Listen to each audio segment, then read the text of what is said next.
Hello बच्चों, कैसे हैं आप सभी। उम्मीद करती हूँ कि बहुत ही अच्छे होंगे। और आज हम लोग पढ़ने वाले हैं आज हम लोग पढ़ने वाले हैं फिजिकल फोर्स थ्योरी। आप लोगों ने कल पढ़ा था, मेरा जो वीडियो देखा था उसके अंदर आप लोगों ने क्या पढ़ा था, उस वीडियो के अंदर अपन लोगों ने ये पढ़ा था कि भाई जो वाटर है, वाटर को अपटेक करने के लिए यानी कि ऊपर की ओर ले जाने के लिए बहुत सारी थ्योरी होती हैं, जिसके अंदर एक थी वाइटल थ्योरी, ठीक है। सेकेंड जो थी वो हमने पढ़ी थी root pressure theory. Vital theories के अंदर हम लोगों ने एक तो पढ़ी थी रिले पंप थ्योरी और एक हम लोगों ने क्या पढ़ी थी, पल्सेशन थ्योरी, ठीक है। तो ये दो थ्योरीज हम लोगों ने पढ़ी थी, ठीक है। अच्छा, अब इसके अलावा जो रूट प्रेशर थ्योरी थी उसके अंदर भी हम लोगों ने पढ़ा था कि भाई जो रूट्स होती हैं वो एक प्रेशर डेवलप करती हैं, जिसकी वजह से यहाँ पे क्या होता है, ओवरऑल अगर हम देखा जाए तो एक प्रेशर डेवलप होता है। लेकिन हमको बाद में इस चीज का भी पता चल गया था कि जो प्रेशर डेवलप होता है दैट इज नॉट इनफ, मतलब ये इतना प्रेशर नहीं होता है कि जिससे एक अगर हम बात करें कि एक प्रॉपर जो पानी है वो ऊपर की ओर चढ़ जाए, इतना प्रेशर यहाँ पे डेवलप नहीं होता है। सो ये दो थ्योरीज हम लोगों ने पढ़ी थी, होपफुली आप लोगों को समझ आई होंगी वो थ्योरीज। नेक्स्ट मैंने कहा था कि जो सबसे इंपॉर्टेंट थ्योरी है जिसके बारे में हम बात करते हैं, फिजिकल फोर्स थ्योरी, यानी कि ये भौतिक बल थ्योरी है, भौतिक बल सिद्धांत बोलते हैं इसको। इसको हिंदी में हम क्या बोलेंगे, भौतिक बल सिद्धांत, ठीक है। तो बेटा ये वाले जो सिद्धांत हैं इसके अकॉर्डिंग भी बहुत सारी थ्योरीज दी गई थी, ठीक है। तो पहली थ्योरी थी इम्बाइबेशन थ्योरी, ठीक है। इम्बाइबेशन आप लोगों ने पढ़ा हुआ है। इम्बाइबेशन का मतलब क्या होता है, अंदर शोषण जिसको हम बोलते हैं। इस थ्योरी को सबसे पहले दिया था, अगर हम बात करें तो अंगर ने 1868 के अंदर इसको दिया, और इनको सपोर्ट किया था सैक ने, ये दिया था और 1878 के अंदर, यानी कि इनके 10 साल बाद भी इन्होंने इनको क्या किया है, लगभग सपोर्ट किया है। इस थ्योरी के अकॉर्डिंग इन्होंने ये कहा कि भाई एक तरह का फोर्स लगता है, ठीक है। अपन लोगों को ये चीज पता है कि एक पानी कौन पहुंचाता है, जाइलम पहुंचाता है।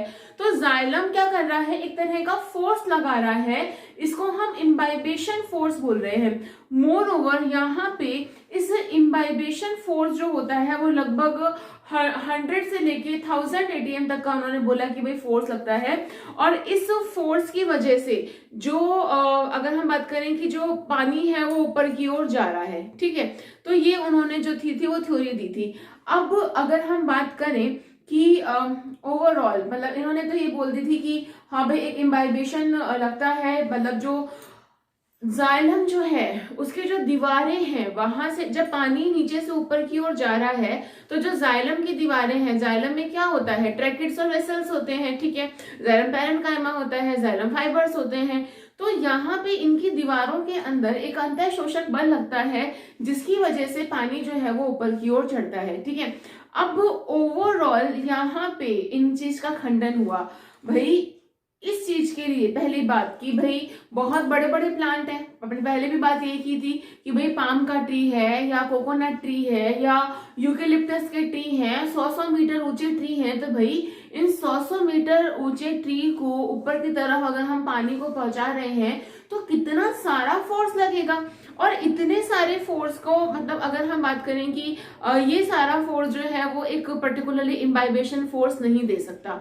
और दूसरी बात, ये बात खत्म हो गई थी कि हम लोगों ने यहाँ पे एक रिंगिंग एक्सपेरिमेंट किया था, याद है आप लोगों को, एक रिंगिंग एक्सपेरिमेंट किया था कि हमने रिंग देखी थी, जाइलम को हटा दिया था और फिर देखा था। तो ओवरऑल यहाँ पे अगर हम बात करें कि इसने ये कहा था, इनकी थ्योरी ने ये कहा था कि जो जाइलम की दीवारें हैं वो ये पर्टिकुलरली फोर्स लगाती हैं, इन्होंने ये कहा था, ठीक है। बाद में जब रिंगिंग एक्सपेरिमेंट हुआ तो रिंगिंग एक्सपेरिमेंट के होने के बाद सबको ये चीज समझ में आ गई कि जाइलम की दीवारें फोर्स नहीं लगाती हैं, बेसिकली जाइलम से ही पानी ऊपर की ओर पहुंच रहा है और वो कोई ऐसा फोर्स नहीं है जिसकी वजह से क्या चला जाए, पानी जो है वो ऊपर की ओर मूव करे। सो ओवरऑल मैं ये बात कहूं कि ये वाली जो थ्योरी थी इसको भी सिरे से नकार दिया गया, इसका खंडन कर दिया गया था, ठीक है। क्यों? क्योंकि रिंगिंग एक्सपेरिमेंट हो गया था। सो बच्चों उनका एक्सपेरिमेंट जो था वो रिंगिंग एक्सपेरिमेंट था, और रिंगिंग एक्सपेरिमेंट से हमको समझ में ये चीज आई कि भाई जो मेन काम कर रहा है वो कौन कर रहा है, जाइलम यहाँ पे कर रहा है। मैं एक बार फिर से इस चीज को रिवाइज कर रही हूँ, ध्यान से समझिएगा। अब इन्होंने क्या कहा था, आई रिपीट, इन्होंने जो साइंटिस्ट थे जिनका नाम अंगर था, जिनको सपोर्ट किया था सैक ने, इन्होंने क्या कहा था, इन्होंने बहुत छोटी सी बात कही थी। इन्होंने ये बात कही थी यहाँ पे कि ओवरऑल जो जाइलम की वॉल्स होती हैं, यानी कि जाइलम की जो दीवारें होती हैं, ये दीवारें एक तरह का फोर्स लगाती हैं, ठीक है। और जब ये दीवारें एक तरह का फोर्स लगा रही हैं, उस फोर्स के होने की वजह से, यानी कि जाइलम की दीवारों के फोर्स की वजह से पानी जो होता है वो ऊपर की ओर जाता है, ठीक है। अब अगर हम बात करें, और वो जो फोर्स भी है वो भी कौन सा फोर्स है, अंतःशोषण फोर्स, जिसको हम इम्बाइबेशन फोर्स बोल रहे हैं। लेकिन अब यहाँ पे एक एक्सपेरिमेंट हुआ था, आप लोगों को याद होगा मेरे प्रीवियस वीडियो के अंदर मैंने आपको एक रिंगिंग एक्सपेरिमेंट कराया था, बताया था आप लोगों को उसके बारे में कि एक रिंग बना दी थी जाइलम की, और उस रिंग को क्या कर दिया गया था, रिमूव कर दिया गया था, जाइलम की रिंग को रिमूव कर दिया गया था। तो प्लांट में ऊपर तक पानी जो है वो पहुंचा ही नहीं था, प्लांट जो था वो मर गया था। तो ये एक्सपेरिमेंट, यानी कि ये एक्सपेरिमेंट ये शो करता है कि प्रॉपर जाइलम चाहिए हमें पानी को ऊपर पहुंचाने के लिए, और इनकी इस बात को सिरे से नकार दिया गया था। इतनी बात आप लोगों को समझ में आ गई। चलिए फिर आती है बात कैपिलरी थ्योरी के बारे में, यानी कि केशिका सिद्धांत के बारे में। इसको हम क्या बोलते हैं, केशिका सिद्धांत बोलते हैं, और इसको दिया था बोहेम ने 1809 के अंदर। तो बोहेम ने क्या कहा था समझिएगा, बोहेम ने ये कहा था कि जैसे कि अगर हम एक लिक्विड ले, एक ग्लास के अंदर एक लिक्विड ले, ठीक है, और उसके अंदर एक कैपिलरी डाल दे, तो हम लोग क्या देखते हैं कि कैपिलरी में थोड़ा सा पानी जो होता है वो ऊपर की ओर चढ़ जाता है, ये देखते हैं। तो भाई इन्होंने इतने सी ज्यादा दिमाग नहीं लगाया इन्होंने, और उन्होंने इतनी सी बात करी कि पौधों के अंदर भी जो पानी होता है वहां पर भी कैपिलरी एक्शन होता है, और इसी कैपिलरी एक्शन की वजह से क्या होता है, पानी ऊपर की ओर चढ़ जाता है। मैं दोबारा से बोल रही हूँ, ध्यान से समझिएगा। कैपिलरी एक्शन क्या होता है कि भाई मैंने एक बीकर में या ग्लास के अंदर पानी ले लिया, और यहाँ पे अगर मैंने एक कैपिलरी डाल दी, ठीक है, तो यहाँ पे पानी यहाँ तक आना चाहिए, नहीं, पानी जो होता है वो थोड़ा सा ऊपर की ओर चढ़ जाता है। क्यों चढ़ जाता है, इसी चीज को हम कैपिलरी एक्शन बोलते हैं। तो बोहेम ने ये कहा था कि भाई कैपिलरी एक्शन की वजह से पानी जो है वो कहाँ चढ़ रहा है, ऊपर की ओर चढ़ रहा है।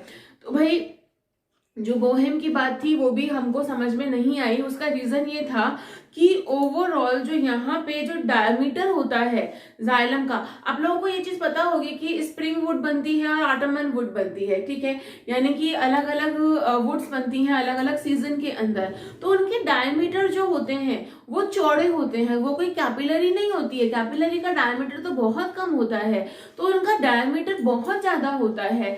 तो इस बात को भी सिरे से नकार दिया गया भाई कि कैपिलरी तो इतनी छोटी सी और डायमीटर इतना बड़ा, तो पानी कैसे ऊपर पहुंचेगा, सवाल ही नहीं उठता है ना। तो यहाँ पे इस थ्योरी को भी क्या कर दिया गया, खत्म कर दिया गया, मतलब सिरे से नकार दिया गया। फिर आई थी आपकी atmospheric pressure theory. Atmospheric pressure theory जो थी, इसके अकॉर्डिंगली क्या हुआ कि भाई यहाँ पे ये कुछ कुछ समझ में आई लोगों के।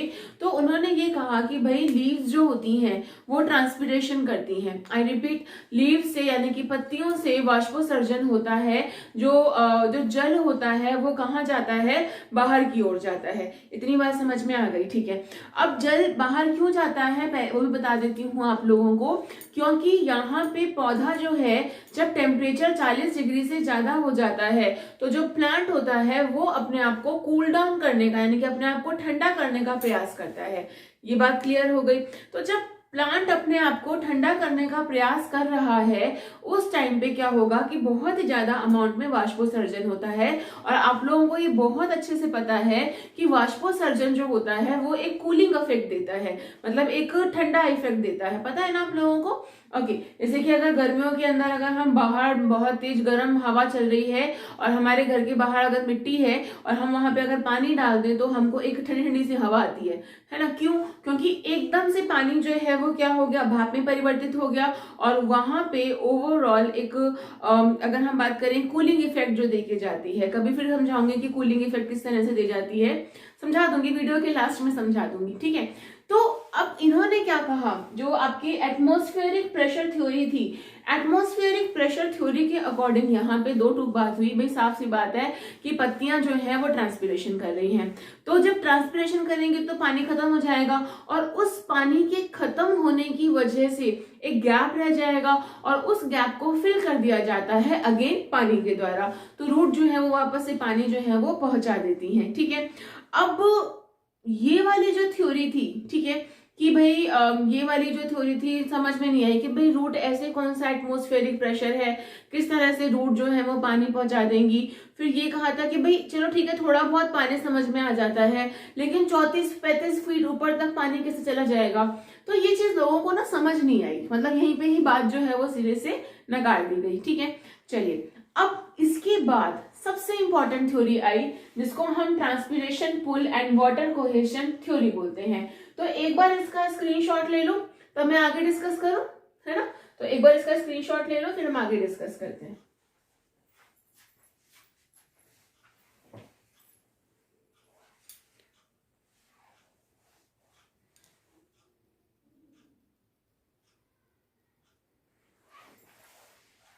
तो बच्चों उम्मीद करती हूँ कि आप लोगों ने स्क्रीनशॉट ले लिया होगा अच्छे से, है ना।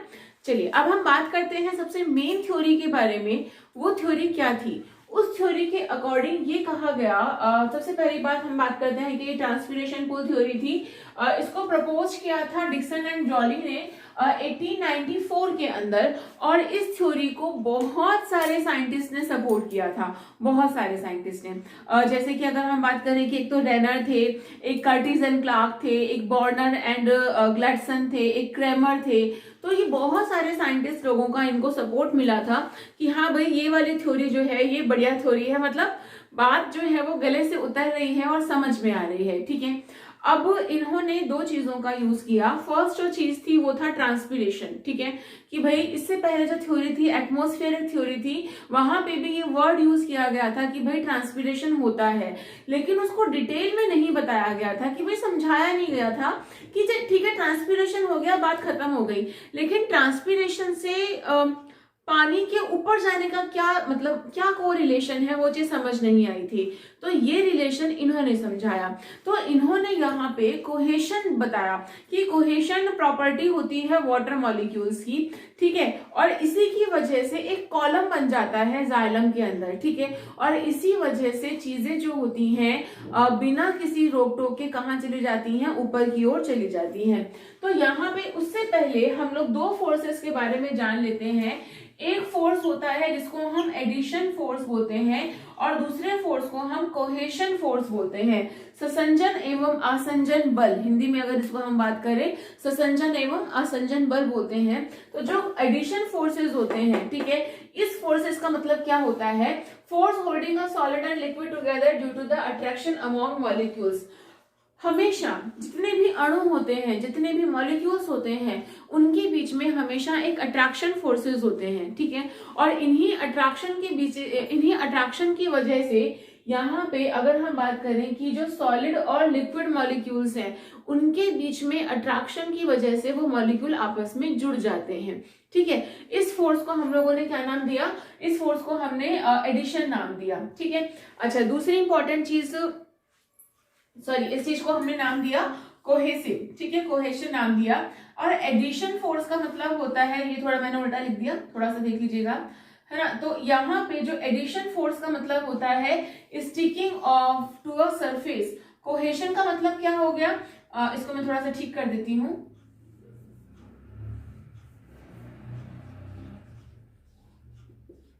Cohesion force and adhesion force. ठीक है, सो यहाँ पे देखिएगा आप लोग एक बार, कोहेशन फोर्स का मतलब होता है कि जो फोर्स है जहां पे सॉलिड और लिक्विड, ठीक है, आई रिपीट, जहां पे सॉलिड और लिक्विड दोनों के बीच में जो अणु हैं, उनके बीच में जो फोर्सेस हैं, जिनकी वजह से उनके बीच में एक अट्रैक्शन डेवलप हो रहा है, उस अट्रैक्शन को हम लोग क्या बोलते हैं, उस अट्रैक्शन को, उस पर्टिकुलरली फोर्स को हम क्या बोलते हैं, कोहेशन फोर्स बोलते हैं। सेकंड जो था, इसको हम एडिशन फोर्स बोलते हैं।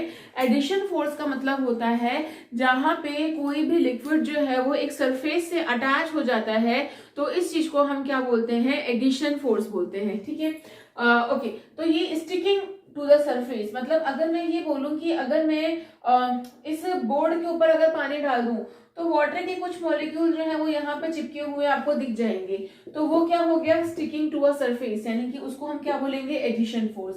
और कोहेशन फोर्स का मतलब ये हुआ कि जहां पे सॉलिड और लिक्विड दोनों के दोनों मॉलिक्यूल जो है वो साथ में जुड़े हुए हैं, उनको हम कोहेशन फोर्स बोलते हैं। तो अब यहाँ पे कोहेशन फोर्सेस लगते हैं कहाँ पे, जाइलम के अंदर, ठीक है।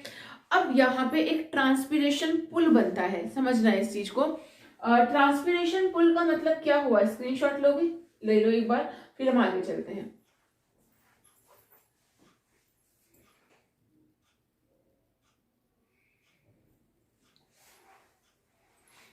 ओके, तो अब यहाँ पे क्या होता है बेटा कि एक तरह का ट्रांसपिरेशन फोर्स बनता है, ठीक है। ट्रांसपिरेशन पुल जिसको बोलते हैं वो कैसे बनता है, आइए देखते हैं।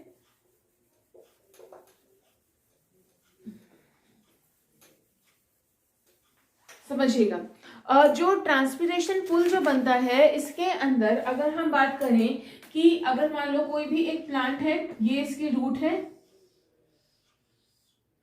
ये क्या है, रूट, ऊपर क्या होंगी, लीव्स, यहां पे क्या होगा, जाइलम, ठीक है। अब क्या हो रहा है कि जैसे ही लीव्स क्या कर रही हैं, ट्रांसपिरेशन कर रही हैं। ट्रांसपिरेशन मतलब क्या हो गया, वाष्पोसर्जन। जैसे ही पत्तियां यहाँ पे वाष्पोसर्जन कर रही हैं, वाष्पोसर्जन होने के साथ साथ यानी कि ट्रांसपिरेशन होने के साथ साथ एक ना फोर्स यहाँ पे डेवलप हो जाएगा, ठीक है। जो हम कोहेशन और एडिशन फोर्स डेवलप हो जाएगा, वाटर मॉलिक्यूल जो है वो एक के साथ दूसरा, दूसरे से तीसरा आपस में जुड़ते चले जाएंगे, ठीक है। और एक पुल डेवलप हो जाएगा। इसको ऐसे समझ लो कि अगर हम बात करें कि कोई चीज है, ठीक है, जिसको हम नीचे से ऊपर की ओर खींच रहे हैं, चाहे वो कुएं से निकली हुई बाल्टी हो या कोई और चीज हो, ठीक है। तो जब हम इसको ऊपर से नीचे से ऊपर की चीज से अपन खींच रहे हैं तो एक फोर्स डेवलप हो रहा है। ऐसे ही यहाँ पे ट्रांसपिरेशन की वजह से जो रूट है, यहाँ पे क्या है, वाटर, ठीक है। और वाटर में रूट कहाँ से, जो पानी आता है वो कहाँ से आता है, रूट हेयर से, फिर एपिडर्मिस, फिर पेरिसाइकिल, फिर उसके बाद जाइलम, ठीक है। वहां तक पहुंचेगा पानी और वहां से जाइलम से होता हुआ लीव्स तक वापस पहुंच जाएगा। तो एक तरह का कोहेशन और एडिशन फोर्सेस आपस उन फोर्सेस की वजह से, अगर हम बात करें कोहेशन और एडिशन फोर्सेस की वजह से एक ट्रांसपिरेशन पुल बन जाता है। और उस पुल की वजह से जो वाटर मॉलिक्यूल्स हैं वो कहाँ जाते हैं, ऊपर की ओर जाते हैं, और पूरा का पूरा जो पानी है वो ऊपर की ओर, मतलब बिल्कुल टॉप तक जा सकता है। और यही थ्योरी को क्या कहलाती है, ट्रांसपिरेशन पुल थ्योरी कहलाती है। आई रिपीट, इसी थ्योरी के अकॉर्डिंग ही ये माना गया कि जो इतने बड़े बड़े प्लांट्स हैं, जैसे कि पाम का प्लांट है, कोकोनट का है, या यूकेलिप्टस का है, इतने बड़े बड़े प्लांट में ऊपर की तरफ भी क्या जा सकता है, पानी जा सकता है।